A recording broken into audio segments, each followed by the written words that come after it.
And then, of course, if you had the cruise pit thing, then you'd have parts where, Brad Pitt is eating rats to stay alive. And he'd be interviewed by Christian Slater.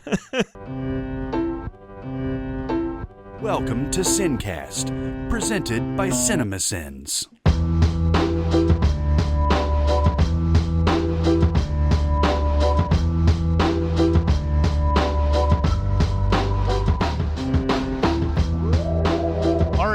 Welcome to the SinCast. This is Chris Atkinson from Cinemasins, joined by Jonathan Watkins. Hello, hello.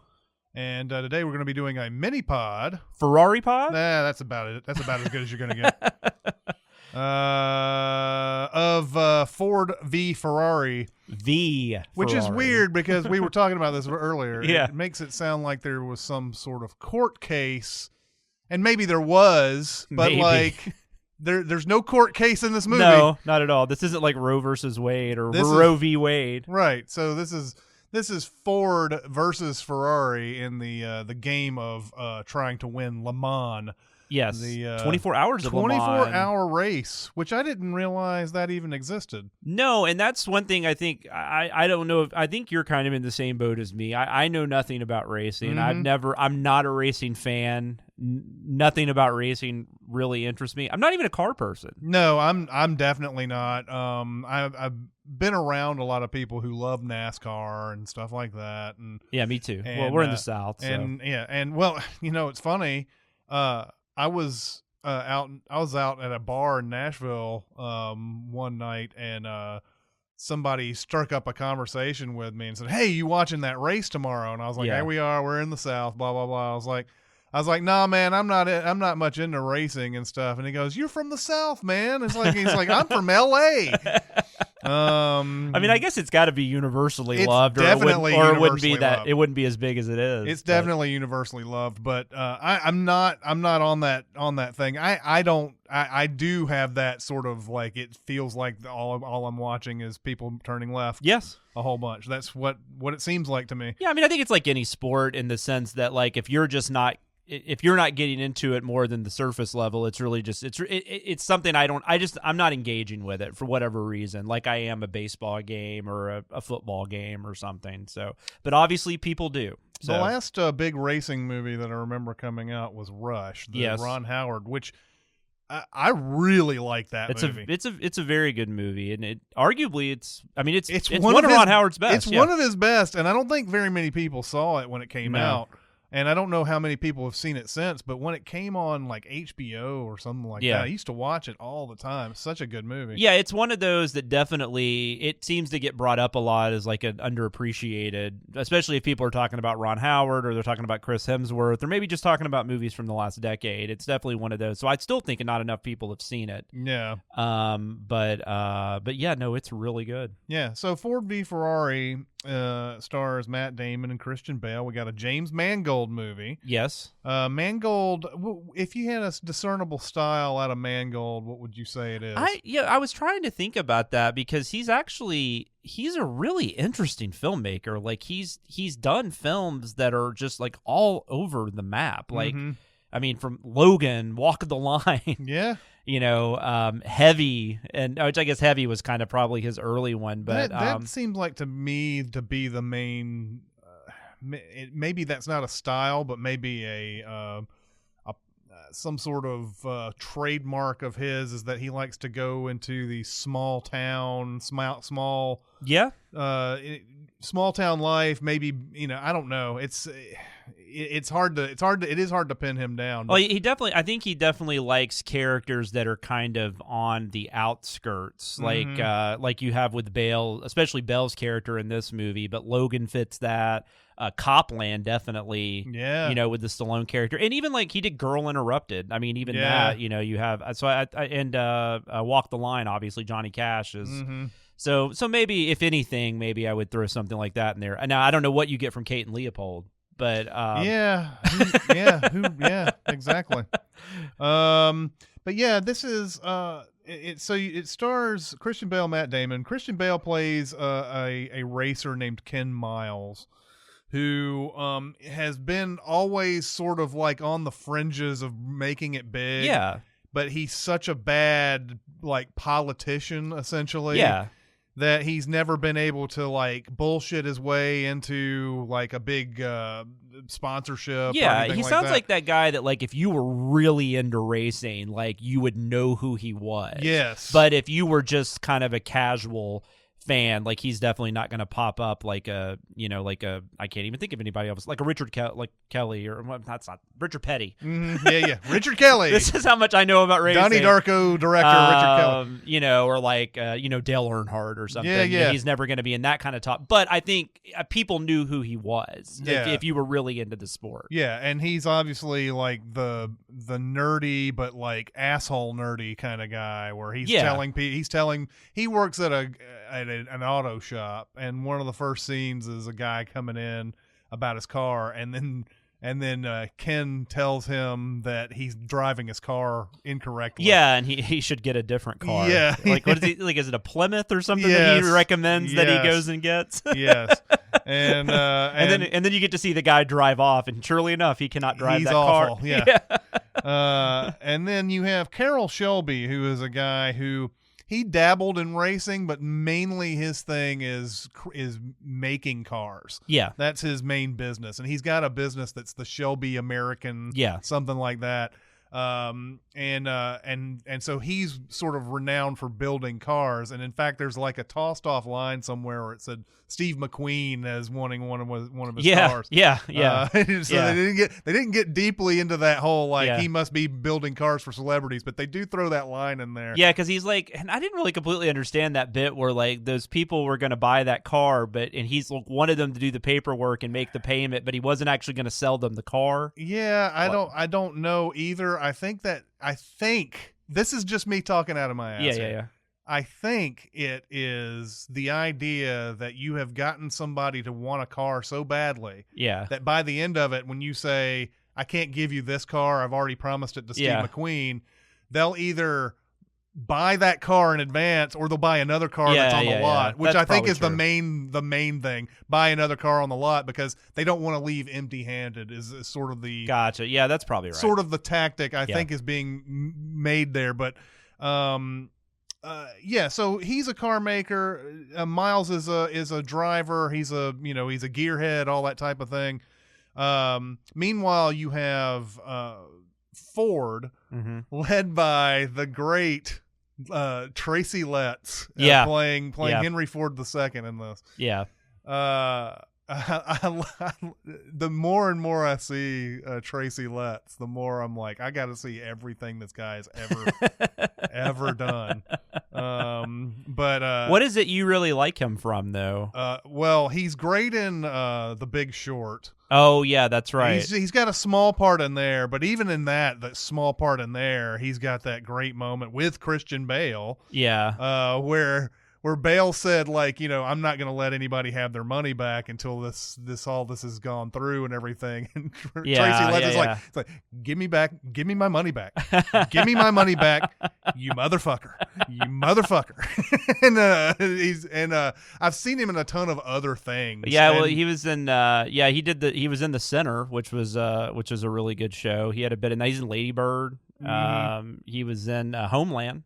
Yeah. So he's definitely he's an interesting guy, and he nails this role. Like he's perfect as that kind of like head of a big corporation and and all that fun stuff. Yeah. So he's thrown down the gauntlet at his own company. He stops production in the middle of a factory to tell everybody that they need to come up with an idea to beat Chevy is what their their competitor there.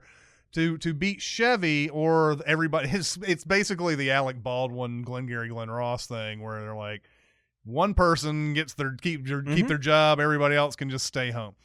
But Jon Bernthal plays Lee Iacocca in this, and his idea is to take on Ferrari in the racing arena, and because now people the pitch is kids born after World War II are now able to drive. They have more money than any kid has ever had before, and they like to see these cool cars like James Bond drives. And Yeah, everything. yeah. And this is what the kind of car that they And want. these would be the boomers, right? These would be who we're making fun of. Oh yeah, these are the boomers. Causing problems. Yeah. Oh yeah. That was that's a good. I love Jon. Is it Bernthal? Joe Bernthal, yeah. Joe. It's Jon Bernthal. Jon Bernthal. Yeah, I love Jon Bernthal. He's one of those. It's like every time I see him, I don't know. I just really like him a lot. I don't think he gets enough work, although he's in a lot of stuff. Oh, he gets plenty of work, Yeah, but he may not just get enough credit. For Maybe that's what I'm saying. Yeah, like because he's the Punisher on the Netflix series. He's in Wolf of Wall Street. Yeah, he was in the first couple seasons of Walking Dead. He's in Baby Driver. Mm-hmm. He just seems to get to be in these really cool projects, and he always stands out in them. And he's really good here, as are most people in this movie. Yeah, but so that's that. So his idea is to take on Ferrari, and so the whole movie at this point is Ford sort of their internal fighting about what they should do. Them trying to acquire Ferrari at one point, and then finally building a car that can beat Ferrari at Le Mans. And of course, because of these two stories have to converge, they call on Carroll and Ken to do these to help them out.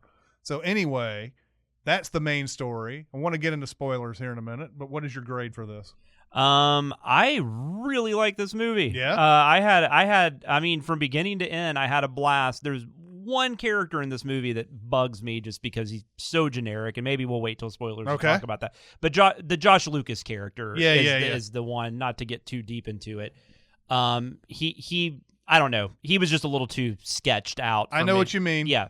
But everything else about this movie, I like Damon and Bale, I want to see them in everything now together. I know. Because this is the first thing as far as I know. I think it is. Okay, I was racking my brain during this whole thing trying to figure out. But they just, and part of this is they're just really good actors. But they just, they seem exactly like they're supposed to be in the movie. Like they're really good friends, but they also butt heads all the time. They nail that perfectly. Mm-hmm. They're so good, and they're the 99% of this movie, so that obviously makes the movie very watchable. Actually, last night I tweeted out a little non-spoiler thing where I just said Ford V Ferrari is a crowd pleaser, and I mean that in the best way possible. And then Aaron Dicer actually commented on that and said, "Isn't it so nice when a movie presents itself as something and you actually get everything out of it that you wanted, you know?" And I think that's the perfect way to say this movie. I've read where some people have called this like a meat and potatoes movie. I think there's a little more to it than that. Like, I think there's probably a little more meat on the bone, no pun intended, than maybe people are giving it credit for. So I'm coming in with an A-. I'm not quite to an A just because, like I said, that the Josh Lucas thing really bothers me. And I just don't know that there's enough uniqueness there to take it to that level. This feels very much like almost like a kind of like a Rocky movie or something like that. We've definitely seen this before, but it's done so well. Maybe it's a little long, but I don't even know what I would cut. I just had a good time from beginning to end, so I'm gonna go with an A-. Okay, yeah, I'm going A here. Awesome. I agree with you about the Josh Lucas character. It's one of the. I have some struggles sometimes when I'm watching movies where I'm like, do I not like the actor or do I not like the character? And if I don't like the character, do I hate the movie because we're supposed to not like this character? Yeah. And I've seen enough of these people to know that these people exist. They definitely do. And I've dealt with them at Regal a lot.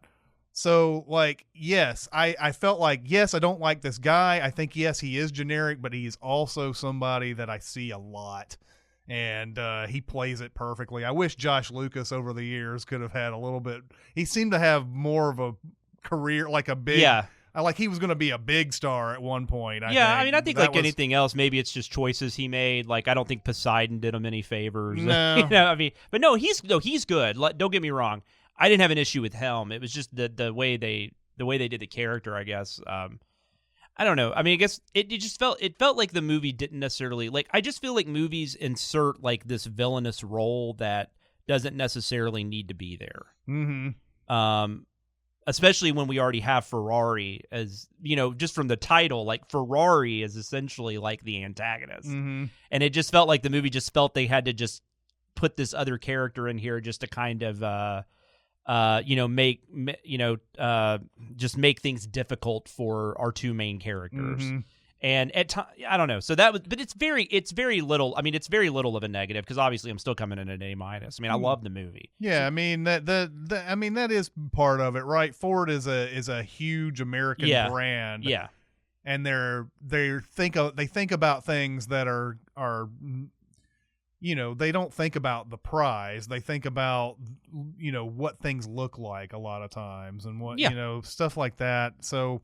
I was able to forgive that, even if I don't even know if I'm forgiving it more than just saying whatever. It's good, but let's go on to the spoilers for this. Cool. No spoilers. Kevin Spacey is Kaiser Soze. Luke's father is actually Darth Vader. She's the sister and the daughter. They just No. I'm reading the books. There aren't. As again, we're dealing with a real story here. I think that. A lot of this probably didn't happen, especially some of the things that we saw in the movie that are like big crowd pleasing moments. That didn't actually happen. For instance, I highly doubt there's a scene that I was like, oh, come on. Yeah. Where Carroll takes a lug nut of some sort and like drops it by the Ferrari people. Yeah. And then the Ferrari people look and they're like, oh, did we not put that back on his car? Yeah.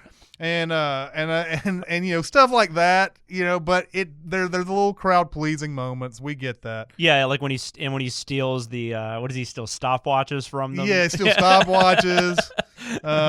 There's just a lot of little things like that. Maybe there's some grain of truth to that. I haven't looked into it enough, but some things you're pretty sure. Like I'm pretty sure that didn't happen. I mean, it would if I heard that. Like I'm sure there are people that are going to listen to this that are race fans. They'll know more than us. And please comment. Please let us know.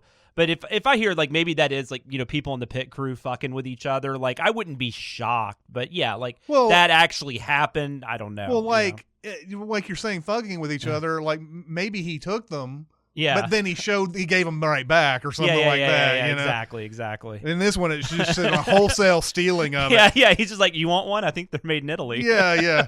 But yeah, it's a real story, but it's so there's not much to spoil. We know that. Let's see, where do we want to get into this? So Ford wants to beat Ferrari.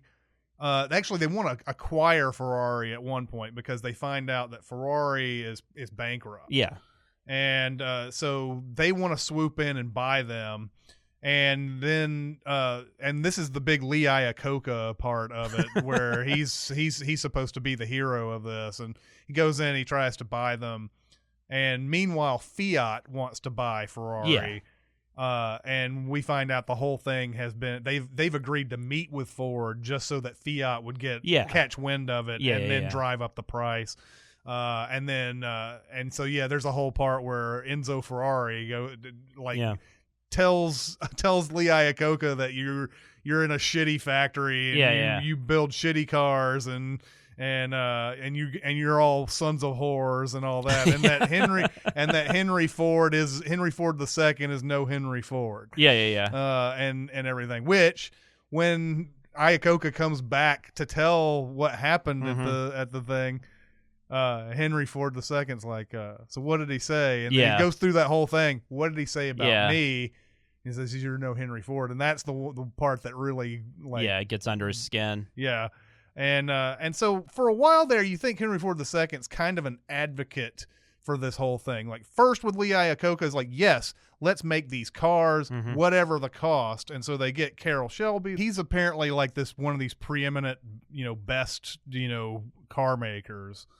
And Miles is the best kind of driver to test them out. And they've got a team that they just, so the idea is to soup up their is it the GT40 is what it is. They want to they have a car that they think is fast, but there's a lot of problems with it. And so like the immediate thing after driving that first one is that it's just too heavy and they just have to take out weight. That's a great scene, by the way, where they're both in agreement that it's just a piece of shit. Yeah. Yeah. And they have to take out weight. They have to do a whole bunch of stuff. There's another part where they put all these little like strings of some sort all over it so that they can see how the air is like blowing them up, and they're like, okay, you see when they takes this turn, this is what happens. And so they have to figure out some other things, and finally they get to the point where it's almost there, but they only have 90 days before Le Mans. Or Le Mans. They only have 90 days before this, so and this is where Josh Lucas comes in and does his, I can't remember his character's name. It's like Leo something. Oh, it's Leo Beebe or Beebe. Leo Beebe. Well, there's a scene early on where he invites Shelby invites Miles to come with him. They're doing that big introduction of the Ford and Shelby the Mustang, and Shelby's going to say something. And there's a scene where Beebe and Ken and Leo don't know each other, and they have a bit of a confrontation. I mean, Leo's being a complete dick to him about his kid touching the car and all that crap. Yeah. And then so Ken, of course, pulls a Ken Miles, and he goes off on some rant about how it's a piece of shit car, and he'd rather have this Chevy car. Yeah, Chevelle. And then he's like, and that's a piece of shit car also, you know. And so, obviously, I mean, and I don't know if that's the only reason that, you know, Leo doesn't want to have anything to do with him. Well, yeah, I think Leo has gotten wind that Ken is one of these guys who doesn't know how to speak to people. Yeah. And that's just sort of the movie's way of saying this is, you know, just fully in your face, because I don't even know if he knows they don't even know who each other is. Yeah, at that point, until the Carroll shows up and and then so there's a point where they're about to go to Le Mans with the car that isn't completely ready yet, and Ken's the guy that's going to drive it, but then Leo comes in and says, no, we don't want him to come out there. We'll use somebody else. And then there's I thought this was a good scene too. Ken is in the garage, like fixing cars late at night, listening to the radio, this 24-hour race, and like every time he hears something happening with the car, he's like, well, that's what this is, and this is what that is.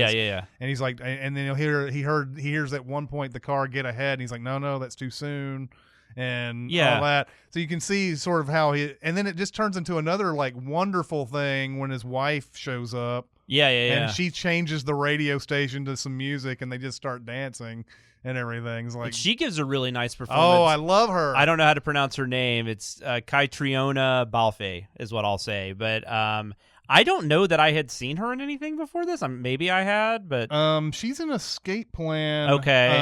And she's it looks like she might be one of the main people in Outlander, which I've never watched. Yeah, but I know that's a big thing. So yeah, Now You See Me. So I guess I have seen her in some stuff, but she's excellent. Yeah. That's another great relationship in the movie. Is, you know, her and the Christian Bale character. They're married. Yeah, there's a whole scene where she's wanting to know what he's doing, because he's kind of, before he gets in with Carroll and everything, he's bankrupt. His shop is no longer, the IRS has closed it down. Yeah. He's got like some 9-to-5 job, bringing a lunch pail to work type of job. And then Carroll shows up and says, you know, well, I want you to be my test racer and all that. And she doesn't know what's going on. So she like drives recklessly down the street with him in the car and like, please, you know, you need to tell me what's going on. And he doesn't say it. Finally, they stop the car, and he's like, okay, I'm doing this. I'm test driving this car. And they're like, well, how much does it pay? $200 a day. And they're like, she's like, are you mad? Like, take it. Yeah. But the scene but that scene's a great scene. And then the scene in the hangar or the car place, where I guess that is kind of a hangar, where he's listening to the race. That's one thing why I think this movie has a little more heft to it than most movies of this type, because most movies we would go to Le Mans. Yep. and we would watch Matt Damon's reaction Mm-hmm. to everything, and we would see the race and how they screwed up. Yeah. And we don't need to see that because No. we're going to see Le Mans later in the movie. So that's just one example of a tiny thing that they do that just makes this so much more interesting. Yeah, I totally agree with you on this. This is one of these things, one of the centerpiece scenes of this movie where, yes, I was sitting there thinking the same thing. Normally, we just go to Le Mans. Yeah. But then now all the mystique of Le Mans is taken away at that point. Once we see it happen and then he goes there later. Yeah. It would just be Rocky 3. Most movies would do it like Rocky 3 where you would see the Balboa Clubber Lang fight. Mm-hmm. And then you would just watch it again later. Yeah. or Creed 2 for that matter. Right. But that's how most of these types of movies, they take that trope and that's what they do with it. And this one does something, it's different enough, and it makes it so much better. Mm-hmm. It's just crazy, like just one little thing like that, and it just, like you said, the mystique would be gone. Yeah. Because when we get to Le Mans, it's so awesome. Another scene that I loved, and I don't know, there's other movies that would do this scene and it would be not as good, but Leo comes out and he wants to, I believe, once again not let Ken Miles drive the car. Yeah. And this is Daytona that they don't want him to drive at this point. Daytona at this Oh, point. no. It is, I'm sorry, I thought it was, was it Daytona where they were going next? Yes. Okay, sorry, I apologize. It's the next year. That's right. There or it's I don't know if it's the next part of the season. I don't know, whatever. But anyway, Daytona's next, and once again, Leo doesn't want Ken to drive the car. Yeah. He comes out the whole Ford brass is coming out Yeah. to see how this car is going along, and so Leo wants to talk to Carroll. And Carroll takes him into his office and then locks the door behind him. And so Leo is just sitting there like angry and stewing and like yelling for people to get him out, while Carroll goes down and gets Henry Ford into the car and then takes him for a test drive. And this test drive is insane. Yeah. I don't know if you remember an old YouTube. Well, it was an old Pepsi commercial with Jeff Gordon. He was dressed up as somebody else, and he would take somebody. Sounds familiar. And so Jeff Gordon would dress up like complete makeup. Nobody knew who he was. Yeah. I think I know. And he would take somebody on a test drive, and it would be this insane 160 mile an hour thing. And then by the end of it, he'd be like, "Ha ha, I'm Jeff Gordon." And of course, most of the effort around that commercial was always about, was that real? Yeah. These people had to have known this was really going on, but the reactions of everybody seemed very, very, very real. So they were either great actors, whatever. It's good video. Yeah, exactly. So this is exactly what happens with Carroll driving I want to say John Ford. I know, I hear you. Henry Ford every time, and Henry Ford down this 200 mile an hour thing, whatever. It's just this little course they have out there in the airport hangar. Yeah. And by the end, when he finally stops the car, the camera stays on both of them while Tracy Letts cries the entire time, just breaks down crying, and then finally is like, I wish my dad were alive to see this. And again, most movies, they would either say, okay, we get the point, and they would cut a whole bunch to Matt Damon's reaction and cut to, and whatever, but they let it stay on there through at least 2 breakouts of crying. Oh, yeah. It's one of those, repetition makes it funnier type of thing. Well, at one point you even think he might be laughing. Like, it's the way they do it. Like, at least that's what I thought. I mean, I don't know if you're supposed to, but like at one point I was like, is he actually laughing? I think it is kind of both. I think he's just overwhelmed. Yeah, it is kind of both. It's not like crying like, sad crying by any means. It's a tension cry for sure. It's like an exaggerate. It's like when you're on a roller coaster or something, and you're just like, everything comes out of you at once. Yes. Yeah. So that's another fantastic scene in this, and then, then there's the whole thing. Like right after that, the deal is Ken's got to win Daytona or he doesn't Yeah. go to Le Mans. Which is also 24 hours? Like, that confused me, too. That did confuse me. Like, I guess there was see now, and Daytona could mean a lot of things. That's true. Because we know Daytona mostly as a NASCAR race, Yeah. but there's probably several different other types of things. That Well, go. and yeah, that's right, because that wasn't the NASCAR, because they even make a comment, like, how are they going so fast? Like, oh, they hired a NASCAR crew. So, Yeah, like, yeah. making me think that wasn't a NASCAR event. Right. Because they were It's surprised. just at Daytona, Yeah. probably at their racetrack. But this is one of the parts of the movie that I'm pretty sure probably didn't happen. Yeah. You know, when every time a movie puts the stakes to that level, Mhm. you're just like, I'd probably not, but I'll look into it Yeah. later. But yeah, Ken's got to win Daytona, or else he doesn't go to Le Mans. And Shelby loses his car dealership. Yes. Or I mean, he doesn't lose it, but Yeah. Ford owns it. Yeah, Ford basically. owns it at this point. And so like there's the Daytona race is basically where it comes down to that last lap, and like the car isn't car isn't supposed to go the speed that it goes, but I feel it, and I feel this car can go this fast, and you know, and then he pushes it, and he's able to get across the finish line. Yeah, because they make a whole thing. The Leo character, actually, he's telling news reporters or whatever that they're not going to go above 600 RPM. 6,000. Or 6,000. Sorry. Yeah. God, if they didn't go over 600, that'd be a really boring race. Yeah. 6,000, and then there's that whole part where Shelby goes out, holds up the sign, and is like, push it or whatever he says. And then the guys by Leo like, I thought we weren't going over 6,000. He's like, shut up. Yeah, yeah. The reactions that Bale has as the driver are all great too. Like there's points in there where there's real like, oh my god type stuff where he's got to avoid some things, but he's mostly cool about everything that's happening. He knows that there's chaos in front of him, but he's like, but most of the time it's just like, oh my, oh my, or stuff like that, or just very understated kind of reactions. And mostly his there's really not an over the top reaction, but most of the time when he's like happy or whatever, he's just kind of, you just kind of see that thrill, exactly, that thrill of him driving. And I think a lot of this is the writing, and I mean a ton of it's Bale, because Bale is obviously one of our best actors working today, but I think a lot of it's the writing too, and I think the relationship with him and his wife works so well is because it makes him feel more like a real person. Like he's not just like, he is this over the top person, like, when he gets angry and he throws wrenches at Matt Damon and stuff like that.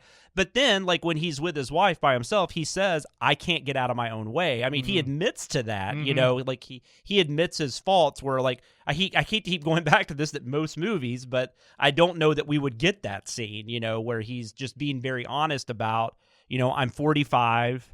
I can't get out of my own damn way. This is just over. Like, I can't do this anymore, I do another part of the movie that, now I'm going to go ahead and say the movie decides to tin cup sort of its ending, like sporting thing. It does. I don't know if this is how it happened. I do know, looking at some research, that Ford did have a race in Le Mans where their 3 cars finished top 3. Okay. Not sure if it was this one, because Miles is shown on Wikipedia as having competed in Le Mans in 1955. He finished like 98th or something, but then he has 2 first place finishes. Okay. And the one in this movie, Leo and everybody wants it to be where he's so far ahead, they want him to slow down so that the other 2 cars can catch up, and they can go across the finish line at the same time. And so it looks like he's going to defy those orders. Yeah. And looks in his rear view and he's like, you know what? I've never done the right thing in my life. Yeah. Here's my chance to do the right thing. I can keep my job. Carroll can keep his. Yeah, I think he's definitely thinking about Carroll in that scenario. And so he decides, all right, I'm going to let these 2 cars catch up to me. And he does, and then they cross the finish line together, and then because of some technicality that the other car drove farther, because that's where they started, because the beginning of Le Mans is everybody runs to their car, and then they have to drive across the starting line. So apparently that dude's car was a little bit farther. So when they went across the line at the same time, he drove a little bit farther, and so therefore he gets the win. I don't know if I don't think that happened, because if he's showing up as first place on this one. Well, yeah, I don't think that happened. And also, I was confused because I was sitting there thinking, like, I mean, in races, like photo finishes where the one car is a little bit farther ahead than the other one, I would think you would have that in this scenario, because I don't know how all three of them could just show up, at the same thing. You can't pull out a ruler and be like, so that's one of those things that's I do like these kind of endings because we always seem to focus on being the best in all these sports movies and everything. And that's why I enjoy movies like Rocky and Tin Cup. Bad News Bears, where the winning the championship's not the main thing. It's sort of the cliche, what we learned along the way type of bullshit. But everybody knows, everybody around you knows you're great and you're awesome. Mm-hmm. You don't need a championship to prove that. Well, yeah, and there's that great moment also with his wife where she's watching the TV and the son's freaking out because he's like, why is he slowing down? Mm-hmm. And then his wife realizes what he's doing, and then she's like, no, it's okay. And then she's like, good for you. You know, and it's it's a beautiful little. It could be a little cheesy to some people, maybe, but I don't know. It worked for me. No, it worked for me too. I think again we get back to other movies. I think in another movie, that same scene, the way they shoot it, the way they've set it up, doesn't work as well. But this one, it does. You know, I read that. I don't know. You might have read this too, but apparently they've been trying to make this for a few years. Mm-hmm. And originally there was a possibility it was going to be Tom Cruise and Brad Pitt. And Joseph Kosinski, I think, was going to direct it, which I assume this was around that time Cruise did the movie with Kosinski, the sci-fi movie, which all of a sudden I can't think of the name of it. Oblivion. Yeah, it was. I assume that's what it was. So that almost kind of makes me think this would have been a director that Cruise would have had some control over. I feel like that would have been a very different movie. So I think I'm pretty glad we got the one we did. Yeah, it's hard not to watch this and think of stuff like Days of Thunder, which is a lesser movie. You know, that's a great example of a lesser version of this. I mean, Days of Thunder is, of course, fun. Exactly. Very entertaining. Yeah. But you know, it's a very Bruckheimer, Tony Scott, you know, very just insane. It's an action movie. Yeah, it's testosterone and just very surface level and just rah, you know, for the man. And so like it's good that these things fall this way sometimes, because Cruise in this movie, you would not be able to get that Days of Thunder out of your head. Probably. I don't know that Cruise would have let his character finish the way Bale's character probably does. not. I mean, I don't know. I could be wrong. Who knows? But I just think that would have been a very different movie. So I just thought that was interesting. And Pitt would have been the Damon? I mean, would have been Carroll Shelby? I mean, and I guess it could have been reversed. I don't know, because I don't know enough about it. They just mentioned that was something that they were trying to get done. Yeah. And then it just didn't work out, and then obviously it fell through a few different hands, and then we eventually came up on this. And then of course if you had the Cruise Pitt thing, then you'd have parts where, you know, Brad Pitt is eating rats to stay alive. And he'd be interviewed by Christian Slater. Probably. There would be that exact thing would happen. Kirsten Dunst would show up. She would be 8. Yeah. It would be weird.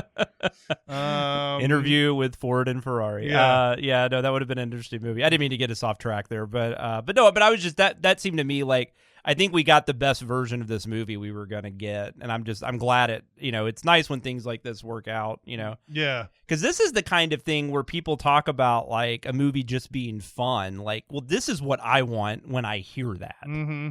You know, because a movie can be just fun, but also have like all this like texture to it and all this meat to it.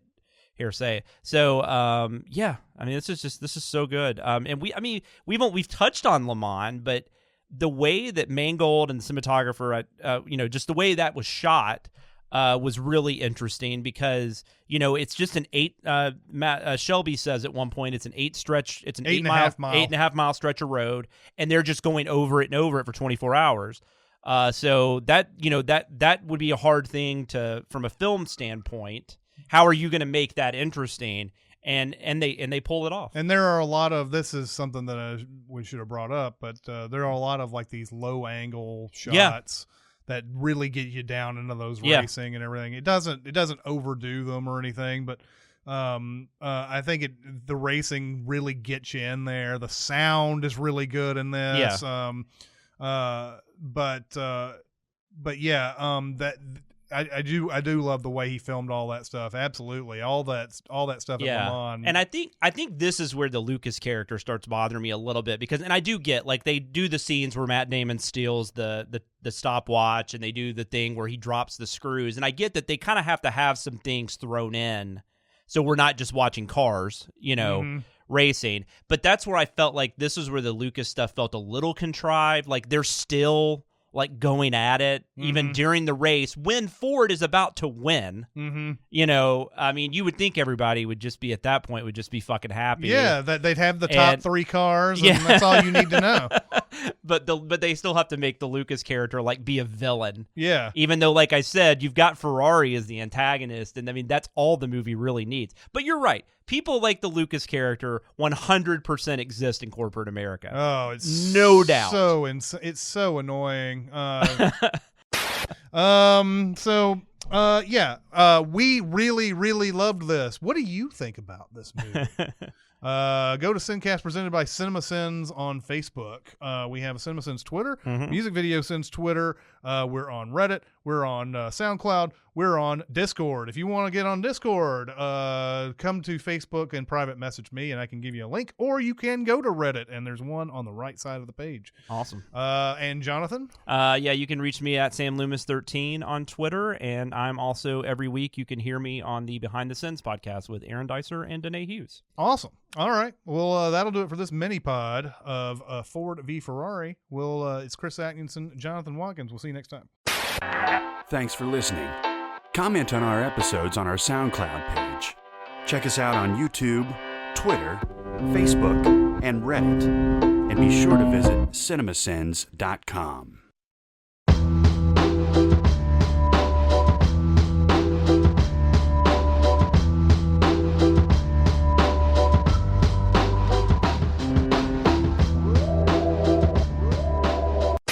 I saw this mostly when I went to that Spider-Man 3 premiere. They invited just about everybody in the area to come out and help out with it. So like for a whole week I was hearing like, people were like cleaning things and making sure everything looked all neat and everything. And when I got there, I got there on the only time I was there was the morning of, and I helped clean some things.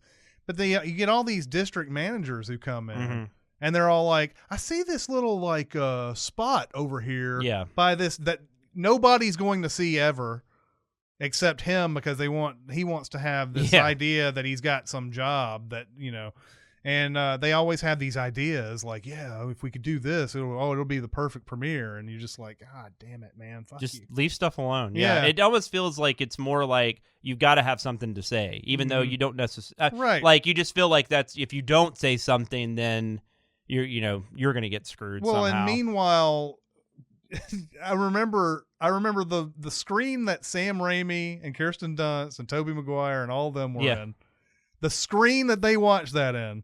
Like, you guys sat here and cleaned all this bullshit all over the place that none of these people are going to care about. Yeah. And the screen has these splotches on it.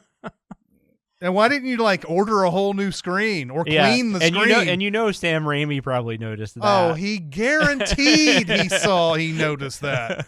And you can't be a person in his position and not notice that. Yeah. And I was just like, okay. Yeah. You guys wanted me to move a butter machine because it looked ugly, but